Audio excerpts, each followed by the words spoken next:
So ব্লগটা শুরু করছি যে হচ্ছে কি আমি ইফতারির টাইম থেকে, কারণ ইফতারি করে তারপর হচ্ছে গিয়ে আমার আম্মু এগুলোকে একটু গুছাচ্ছিল, কারণ ইফতারির থালা বাসন তো গুছাতেই হবে। তো তারপরে হচ্ছে গিয়ে আমি তোমাদেরকে আমার কোরআন শরীফটা দেখিয়ে দিলাম। আর আমাকে একজন কমেন্ট করেছিল যে আমি কি কোরআন শরীফ পড়তে পারি কি না। হ্যাঁ, আমি কোরআন শরীফ এখন পড়তে পারি। কোরআন শরীফ পড়া আমি শিখেছি কিনা, হ্যাঁ আমি শিখেছি। সো শুধু কোরআন শরীফ পড়লেও তো হবে না, আমাদেরকে নামাজও পড়তে হবে, কারণ মাগরিবের আজান দিয়ে দিয়েছিল, যার কারণে আমি জায়নামাজটা লেসে নামাজ পড়া শুরু করে দিলাম। এবং আমার রিয়েল ভয়েস কিন্তু এরকম না, কিন্তু ভয়েস ওভার দিতে গেলে কেমন জানি একটা বাচ্চা শোনায়, কেমন একটা হালকা বিচ্ছিরি শোনায়। যাই হোক, তারপর আমি একটু আয়নার সামনে আমার থোবড়া নিয়ে তারপর ঢংচং করলাম। থোবড়া শব্দটা মনে হচ্ছে কোনো হিন্দি শব্দ, তাই না? যাই হোক, তারপর হচ্ছে গিয়ে আমি আমার টেবিলে এসে পড়লাম। তো টেবিলে এসে ওই যে এখন আমি আমার বড় টেবিলটায় আসলাম। আর এই টেবিলটার মধ্যে কিন্তু আমার বই খাতা আর কিছু বই খাতা কিন্তু আমার ছোট বোনেরও আছে, তো তোমরা আবার ভেবো না যে সব বই খাতা আমারই। তো তারপরে হচ্ছে গিয়ে এই যে এই বক্সটা হচ্ছে গিয়ে আমি যে যে ট্রাইপডটা দিয়ে হচ্ছে গিয়ে ভিডিওটা শ্যুট করছি সেইটারই বক্স এটা। যাই হোক, ওটা কোনো কাজের জিনিস না। আর আমি জানি তোমাদের নজর পড়েছে ওই দেয়ালে আঁকা বিচ্ছিরি ছবিগুলো। হ্যাঁ, ছবি তো না, দাগাদাগি। তো এই দাগাদাগি করে আমার বোন। ও হচ্ছে গিয়ে আমার রং নিয়ে তারপরে ওগুলো দাগাদাগি করে, আর দোষ পড়ে আমার যে আমি ওকে কেন রং দিলাম।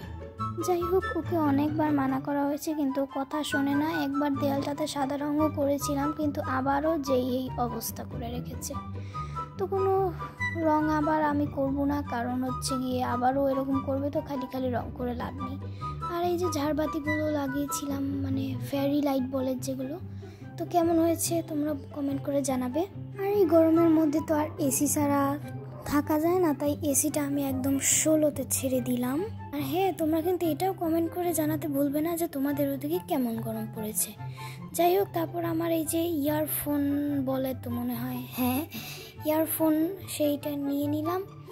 আর তারপর যে মোবাইলটা দিয়ে আমি ভ্লগ করছি ওই মোবাইলটা নিয়ে নিলাম। আর তারপর একটু গান টান শুনলাম, একটু বিশ্রাম করলাম কিছুক্ষণ।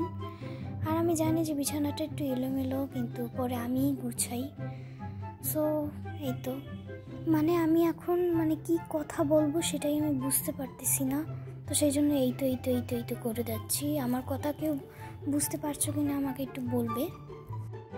তারপরে কিছুক্ষণ রেস্ট নেওয়ার পরে আম্মু আমাকে বললো যে একটু পড়তে বস, সেই জন্য হচ্ছে গিয়ে আমি পড়তে বসলাম। আর দেখো কত রকেটের গতিতে আমি পড়াশোনা সব শেষ করে দিলাম। তোমরাই দেখো কতটা তাড়াতাড়ি আমি পড়তে পারি। দেখছো এত তাড়াতাড়ি কেউ পড়তে পারো? আরে না গাইস, এমনিই দুষ্টামি করছিলাম, ওটা স্পিড আপ করা। আর তারপর এশার আজান দিয়ে দিয়েছিল, যার কারণে আমি এশার নামাজটাও পড়ে নিলাম। আর তারপরে হঠাৎ ডিসিশন নিলাম যে ঈদের একটু কেনাকাটা করতে যাব। তো আমাদের দোকানের আমাদের ঘরের পাশেই একটা দোকান ছিল, তো ওই জায়গায় গিয়েছিলাম। আর দেখি একটা পেন হোল্ডার, কিন্তু পেন হোল্ডারের মধ্যে দেখি ময়লা। তাই ময়লা পেন হোল্ডারটাকে রেখে আমি এদিকে আসলাম। আর এদিকে এসে দেখি যে আমার বোন একটা ছোট্ট পিচ্চি বাচ্চাকে পেয়েছে এবং ওর সাথেই ও খেলা করছে। এই যে গোলাপি জামা পরা হাঁটতেছে, এইটা হচ্ছে গিয়ে আমার বোন। আর এই যে বেগুনি কালারের ছোট্ট জামা পরা কিউট মেয়েটা, ওই যে ছোট্ট ওই মেয়েটা হচ্ছে গিয়ে ও খেলার সাথী হিসাবে পেয়েছে। যাই হোক, তোমরা বলো বাচ্চাটা কত কিউট না? এই যে দেখো কতটা কিউট, আমার কোলে তো আসবেই না। যাই হোক, তারপর হচ্ছে গিয়ে আমি বাসায় আসলাম। বাসায় আসার পরে হচ্ছে গিয়ে ব্রাশটাও করে নিলাম, ভাত খাওয়ার পরে আমি ব্রাশটা করেছি। তো তারপর হচ্ছে গিয়ে রুমে আসার পরে দেখি যে রুমের যে অবস্থা, খাটের যে অবস্থা খুবই খারাপ, যেই জন্য হচ্ছে গিয়ে আমি এই ঝাড়াঝুড়ি শুরু করে দিলাম, বিছানাটা গুছানো শুরু করে দিলাম। তো বিছানা গুছানোর পরে আমি হচ্ছে গিয়ে ঘুমিয়ে পড়েছিলাম। আর আজকের মতো ব্লগটা এতটুকুই রাখছি।